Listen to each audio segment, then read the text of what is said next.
Welcome to SK குக்கிங்க. இன்றைக்கி என்னோடய ஸ்டைலில் தாங்க உருண்டை குழம்பு எப்படி பண்ணலான்றதை பார்க்கலாம் வாங்க.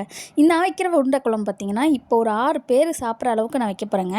இப்போ அதுக்கு 1 கிளாஸ் அளவு வந்துட்டு நான் துவரம் பருப்பு எடுத்திருக்கேன். ஒரு அரை டம்ளர் அளவு வந்துட்டு கடலைப்பருப்பும், அரை டம்ளர் அளவு வந்து சிறுபருப்புங்க. இது ஒரு 3 மணி நேரம் ஊற வச்சுருங்க நல்லா. இப்போ இந்த பருப்பு வந்து நல்லா ஊற வச்சு ஒரு எலுமிச்சை சைஸ் அளவு புளி ஊற வச்சுருக்கேங்க. இப்போ ஊறின பருப்பு வந்து ஜாரில் போட்டுக்கலாங்க. ஒரு 10 பூண்டு பல் போட்டிருக்கேன், 1 டேபிள் ஸ்பூன் சோம்பு, 1 துண்டு இஞ்சி, ஒரு பச்சை மிளகாய் ஆட் பண்ணியிருக்கேங்க. இதுக்கு தேவையான சால்ட்டு நம்ம போட்டு அரைச்சி தனியாக எடுத்து வச்சுக்கோங்க. கொஞ்சம் கொரப்பாக எடுத்து வச்சுக்கோங்க. ஒரு பவுலில் தனியாக எடுத்து வச்சுக்கோங்க.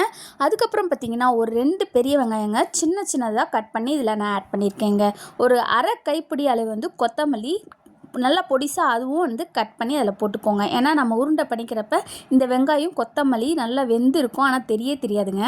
இதுக்கு கொஞ்சம் வந்து பெருங்காயத்தூள் நான் ஆட் பண்ணியிருக்கேங்க. ஒரு 1/4 டேபிள் ஸ்பூன் வந்து மஞ்சத்தூள் ஆட் பண்ணியிருக்கேன். அப்போ நல்லா பிசைஞ்சு உருண்டை பண்ணி இட்லி கொப்பரையில் வந்து நம்ம வேக வச்சு தனியாக எடுத்து வச்சுக்கலாங்க. அடுப்பில் ஒரு சட்டி வச்சுட்டு ஒரு கரண்டி வந்துட்டு நான் நல்லெண்ணெய் தாங்க இதில் ஆட் பண்ணியிருக்கேன். 1 டேபிள் ஸ்பூன் கடுகு, 1 டேபிள் ஸ்பூன் சோம்பு, 1 டேபிள் ஸ்பூன் ஜீரகங்க, ஒரு 1/4 டேபிள் ஸ்பூன் அளவு வந்துட்டு வெந்தயம் ஆட் பண்ணியிருக்கேங்க. நல்லா கொஞ்சம் ப்ரௌனாக நல்லா பொன்னிறமாக நல்லா பொரிஞ்சதுக்கப்புறம் ஒரு வெங்காயம் சின்னதாக கட் பண்ணி நல்லா வதக்கிக்கோங்க. 2 கொத்து கருவேப்பிலையும் உருவி போட்டுக்கோங்க. இப்போ பார்த்திங்கன்னா நல்ல வெங்காயம் வந்துட்டு நல்லா வதங்கிருச்சு. இப்போ இந்த ஸ்டேஜில் வந்து ஒரு 6 தக்காளி நான் எடுத்திருக்கேன். ஏன் நான் 6 தக்காளி எடுத்துருக்கேன்னா, ஏற்கனவே புளி கொஞ்சம் அதிகமாக தான் ஊற வச்சுருக்கேன். அதனால் தக்காளி வந்து அளவு நான் கம்மியாக தான் போட்டிருக்கேன். 6 தக்காளியும் அரைச்சி நான் இதில் சேர்த்துக்கிட்டேங்க. இப்போ பார்த்திங்கன்னா நம்ம புளியை நல்லா கரைச்சி ஒரு பவுலில் எடுத்துக்கிட்டோம். அதில் வீட்டில் அரைச்ச குழம்பு மிளகாத்தூள் வந்து 2 டேபிள் ஸ்பூன் போட்டிருக்கேன். 2 டேபிள் ஸ்பூன் குழம்பு மிளகாத்தூள் போட்டதுனால 1 டேபிள் ஸ்பூன் தனியாத்தூளும் போட்டிருக்கேங்க. இதுக்கு தேவையான மஞ்சத்தூளும் கொஞ்சோண்டு போட்டால் போதுங்க. இதுக்கு கொஞ்சோண்டு பெருங்காயத்தூளும் போட்டுக்கோங்க.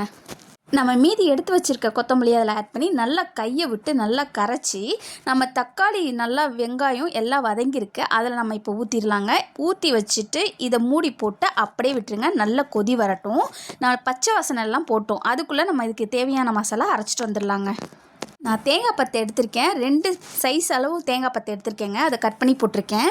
ஒரு 2 பல்லு பூண்டு, ஒரு 1/4 டேபிள் ஸ்பூன் சோம்பு, கசகசா 1 டேபிள் ஸ்பூன் போட்டிருக்கேங்க. இதெல்லாம் சேர்ந்து நல்லா அரைச்சிக்கோங்க. அரைச்சி நம்ம பாருங்கள் இப்போ குழம்பு வந்து நல்லா கொதிக்க ஆரம்பிச்சிச்சு.